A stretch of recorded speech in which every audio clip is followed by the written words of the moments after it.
Bendiciones, mis queridos hermanos y hermanas en el Señor, una vez más reunidos para poder estudiar la palabra de Dios. Vamos a examinar esta porción de la Escritura en su explicación literal, así que los invito para poder orar. Bendito Padre que moras en las alturas de los cielos, gracias le doy por su amor y por su misericordia, por la bondad que usted ha tenido para con nosotros hasta el día de hoy. Perdone nuestras faltas y nuestros pecados y ayúdenos para poder comenzar a avanzar hacia la perfección. Ayúdanos también para poder tomar decisiones.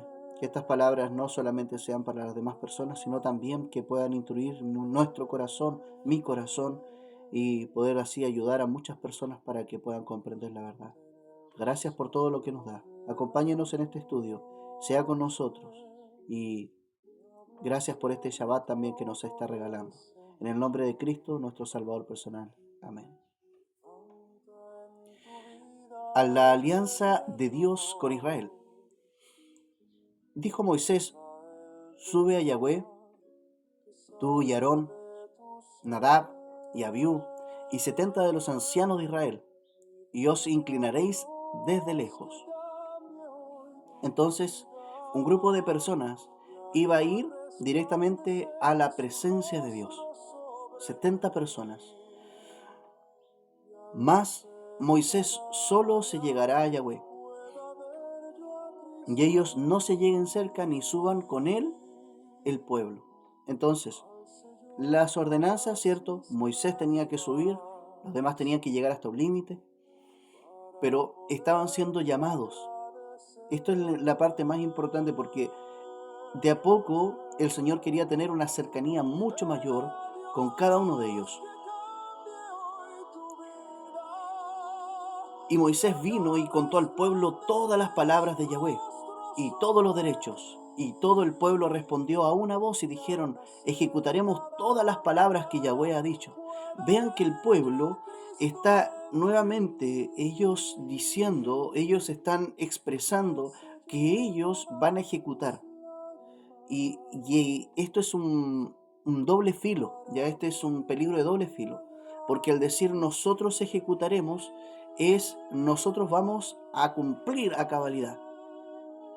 Y nosotros comprendemos que por nuestra naturaleza caída, existen tendencias hacia el mal, tendencias hacia el pecado. Por lo tanto, ¿irán a cumplir realmente esta misión? ¿Irán a cumplir estos decretos, esta forma en que ellos se le estaban expresando los decretos y los derechos de Yahweh? Y Moisés escribió todas las palabras de Yahweh, y levantándose de mañana, edificó un altar al pie del monte, y 12 columnas según las 12 tribus de Israel. El 12 involucra también una parte muy importante para el pueblo de Israel. Eran 12, ¿cierto? Los de los hijos, 12 columnas, y también van a haber 12 cimientos en la ciudad santa.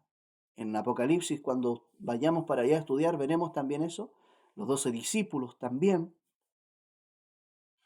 Y así sucesivamente encontraremos, ¿cierto?, la expresión de 12. La importancia en realidad ahora era que se estaba realizando, ¿qué cosa? Un altar, ¿ya? Un altar para poder entonces ir allí, a ese lugar. Y envió a los mancebos de los hijos de Israel, a los más jovencitos, los cuales ofrecieron holocausto y sacrificaron eh, pacíficos a Yahweh, o sea, ciertas ofrendas de paz, y el animal ocupado o usado en esa ocasión eran becerros. Y Moisés tomó la mitad de la sangre y púsola en tazones. Ojo, tomó, no tomar de beber, ¿ya? Sino que él tomó, ¿cierto?, la sangre y la puso en los tazones y esparció la otra mitad de la sangre sobre el altar. Entonces vemos de que él no está ingiriéndola, sino está tomando la sangre en la figura, ¿cierto?, de sostener, ¿cierto?, esto, y ahí entonces él esparce la sangre en lugares que están definidos para poder hacer este sacrificio pasivo, este sacrificio de paz, que era para poder tener la paz y la armonía entre Dios y los hombres. Entonces, por ese motivo se estaba realizando. Y tomó el libro de la alianza, toma cierto, estas instrucciones, estas leyes, estas normas, y las dejó a oídos del pueblo, el cual dijo, haremos todas las cosas que Yahweh ha dicho y obedeceremos. Y vea que están aquí en pleno momento del pacto, en pleno momento de una pactación. Todo pacto, para que pueda ser cumplido, necesita derramamiento de sangre. En este caso se está usando el derramamiento de sangre para poder tener a su pueblo definido y aceptando una promesa. Cristo vertió su propia sangre para también ofrecernos una nueva promesa. Entonces, ¿será que esa nueva promesa que Cristo hizo invalida algunas cosas de estas primeras promesas? ¿O invalida toda la primera promesa?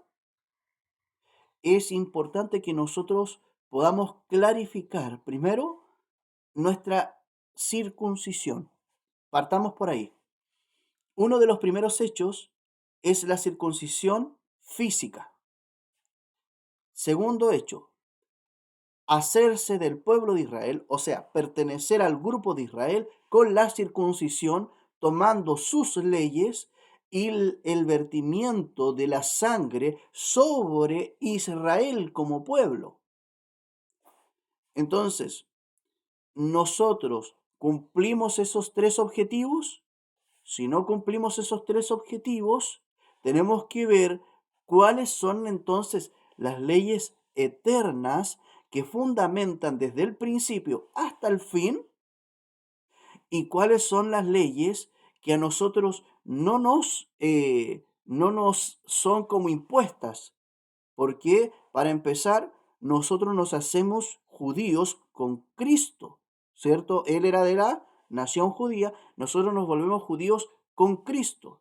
Su sangre realiza una nueva alianza, así lo dice el libro de Hebreos. Y tercero, nosotros cuando vamos a Mateo capítulo 5, capítulo 6, cuando Él está dando las bienaventuranzas, Él también explica de que su venida no vino a abolir ni la ley ni los profetas, pero dice que ni una jota ni una tilde será cambiado de la ley hasta que cielo y tierra pasen.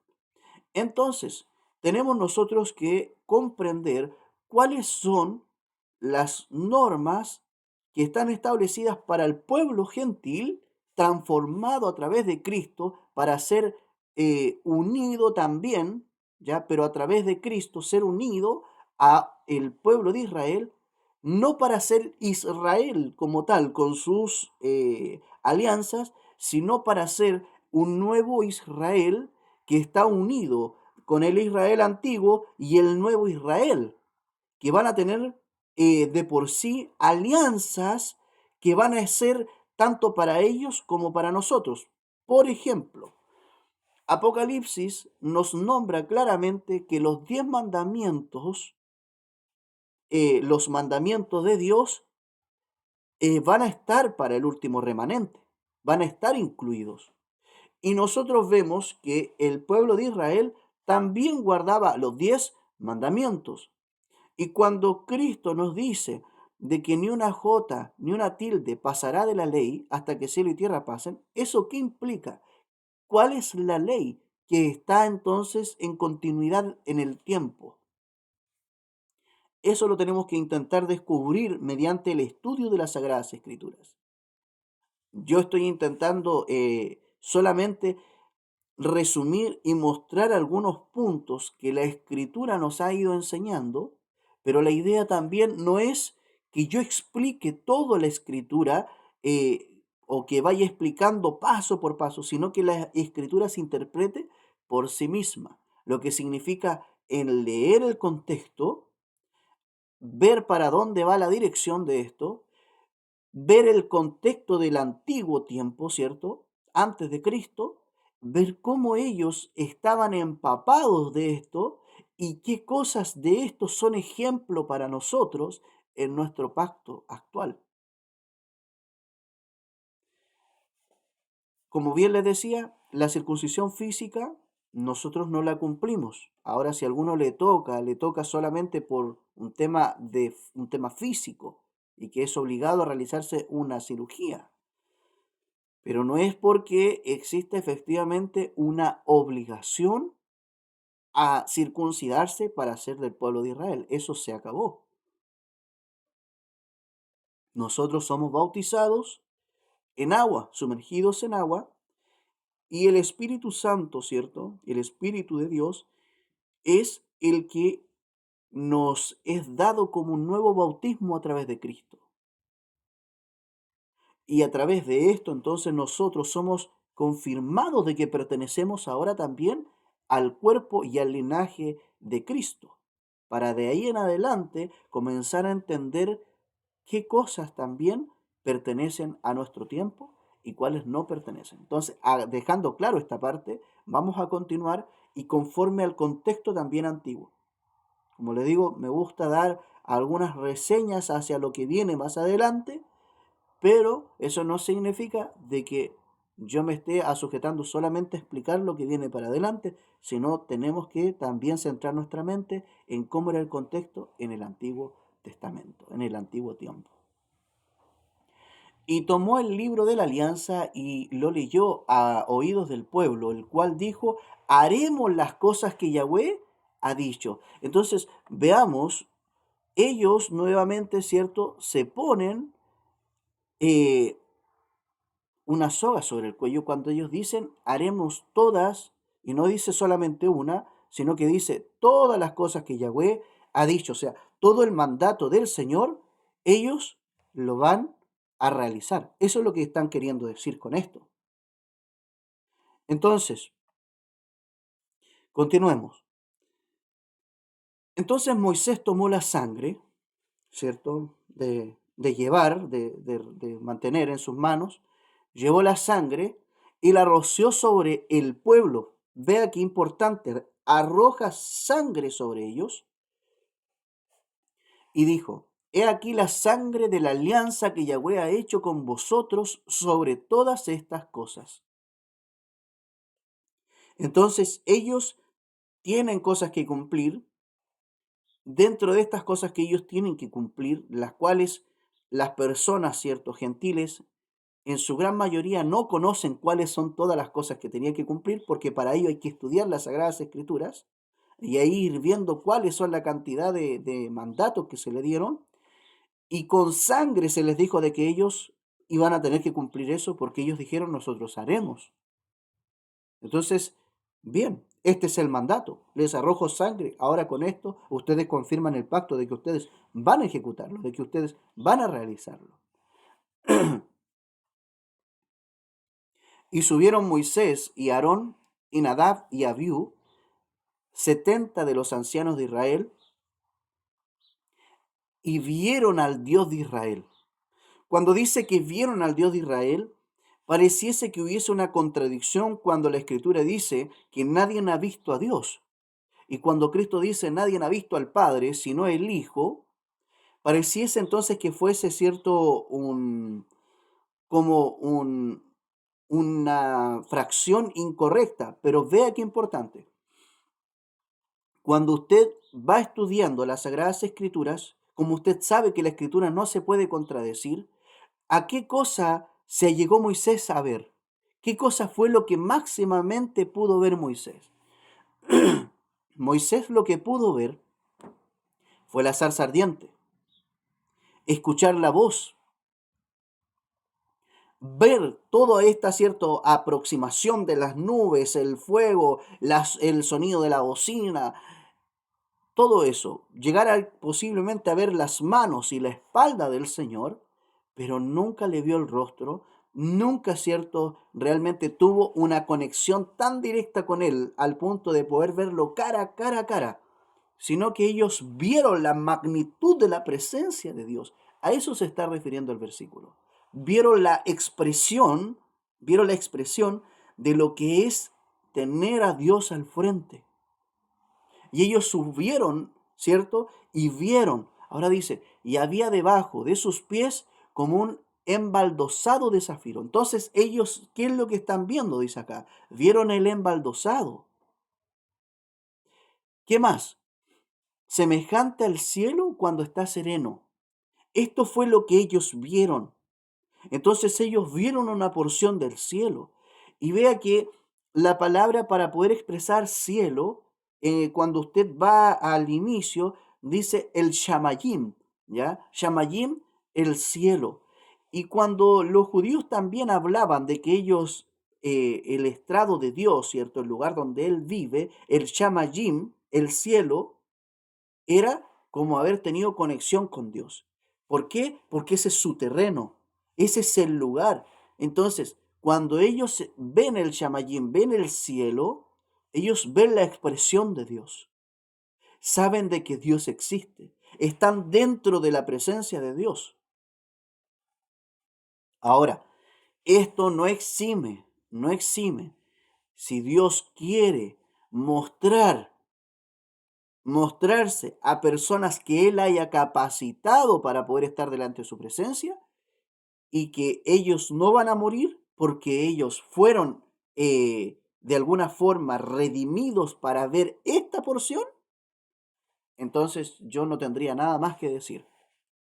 Pero, como nosotros sabemos, la escritura continúa. Por lo tanto, entonces, esto no podría intentar contradecir o podría ser incluso una excepción a la norma. Podría ser una excepción a la norma, pero hay que ver todos aquellos detalles. Pero Cristo dijo que nadie ha ido al Padre sino el Hijo.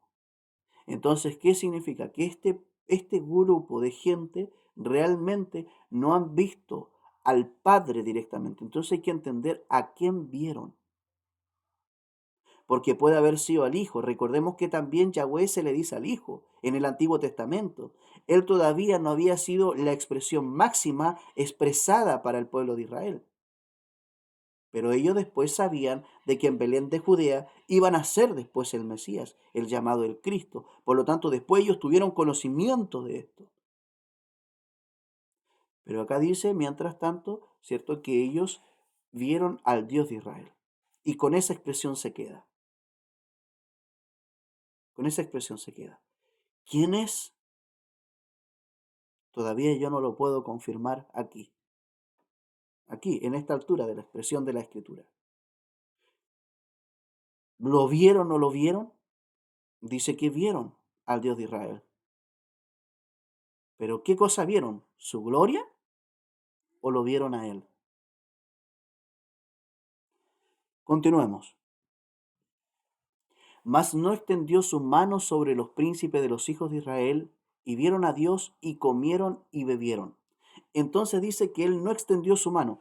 ¿Esto qué significa? Que hay una excepción a la norma. Cuando dice acá, mas no extendió su mano, vea qué importante es esto. Mas no extendió su mano sobre los príncipes, sobre las personas que estaban ahí, que eran de los hijos de Israel. ¿Para qué él iba a extender su mano? ¿Para matar?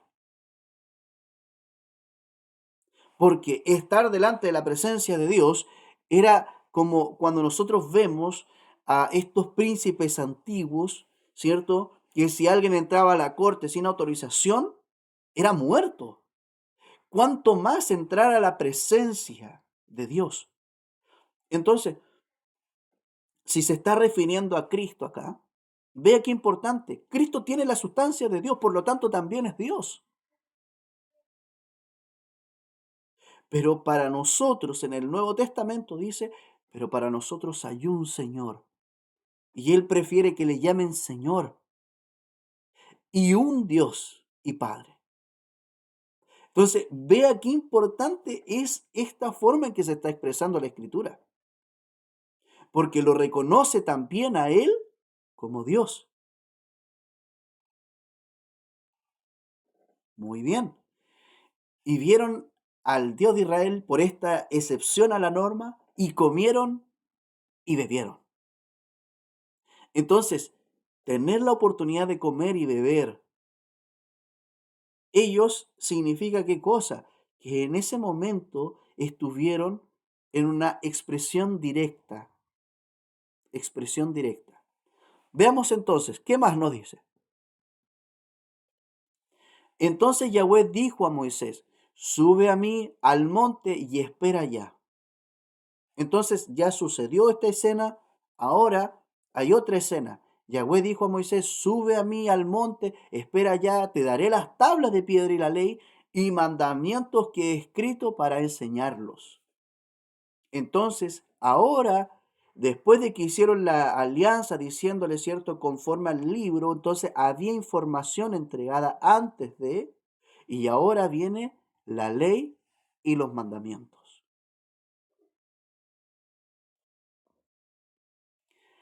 Y levantándose Moisés y Josué su ministro, y Moisés subió al monte de Dios. Vean que ya la expresión dice el monte de Dios, o sea, las personas de allí entendían de que era un monte con poder. Y dijo a los ancianos, esperadnos aquí hasta que volvamos a vosotros, hasta cuando vengamos de vuelta. Y he aquí Aarón y Ur están con vosotros. El que tuviera negocios o el que tuviera ciertas rencillas o problemas, lléguese a ellos. Entonces, si hay algo que resolver, con ellos. Entonces Moisés subió al monte y una nube cubrió el monte. Vea que ahora esta nube de la presencia de Dios cubre el monte. Y la gloria de Yahweh reposó sobre el monte Sinaí. Y la nube lo cubrió por 6 días. Y al séptimo día llamó a Moisés de en medio de la nube. Entonces también Moisés, ¿qué cosa? Él todavía cuando la nube se había llegado, él no llegó y entró. Él esperó hasta cuando fue llamado de en medio de la nube. Y ahí entonces él entra a lo que tenía que suceder. Muy bien, para nosotros todo esto es importante. Cuando nosotros vemos al Hijo se han acercado en alguna otra ocasión en la Escritura, si nosotros vemos la historia de Abraham, el Hijo de Dios sí se acercó. Cuando vieron 3 seres celestiales que se acercaron para ir a destruir Sodoma y Gomorra. Cuando estuvieron estos 3 seres celestiales para poder destruir Sodoma y Gomorra, nosotros podemos comprender de que Abraham tuvo el privilegio de hablar con uno de ellos y se postró a los pies de él y no le fue pecado. ¿Eso qué implica? De que había alguien con un poder supremo. Nosotros no nos podemos arrodillar a alguien, y Apocalipsis lo dice, no te arrodilles frente a mí, le dice el ángel a Juan, porque yo soy un consiervo contigo, adora a Dios. Eso es lo que dice. Por lo tanto, entonces la adoración, el sacarse el calzado de los pies, el ir a una presencia santa, el ver la gloria de Yahweh, involucra estar delante de la presencia de Yahweh, de Dios y del Hijo de Dios. Entonces tenemos que ir comprendiendo en qué momentos estará hablando en el Antiguo Testamento de Cristo y en qué momentos del Padre. Las expresiones máximas, ustedes las va a poder ir encontrando. Las expresiones máximas están dirigidas hacia el Padre, como un ser que es eh, muy poderoso, muy, muy, muy poderoso. Y Cristo también es poderoso, pero Él tiene una cercanía con la humanidad, una cercanía. No es la cercanía con el hombre pecado, no, no es esa cercanía, sino con el hombre que quiere dejar de pecar. Y ahí entonces está la nueva conexión, ¿ya? Y no es que nosotros estemos con Él así a la par, no, sino que estamos nosotros debajísimo de Él.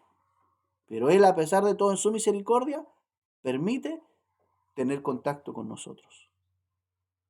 Entonces, ahí es donde nosotros tenemos que ir viendo. Nosotros, los ángeles un poco más arriba, ¿cierto? Cristo, pero muchísimo más arriba, antes de llegar al Supremo Padre. El cielo es ordenado. ¿Y por qué ahora en esta porción de la Escritura dice que fueron 6 días y al séptimo día lo llamó?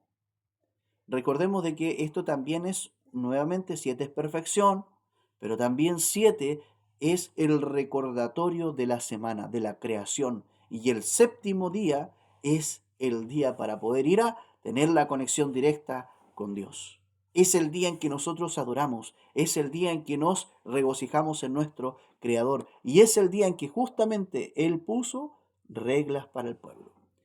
Y el parecer de la gloria de Yahweh era como fuego abrasador en la cumbre del monte. O sea, imagínense, se está realmente quemando ese monte, porque era fuego, por eso había humo.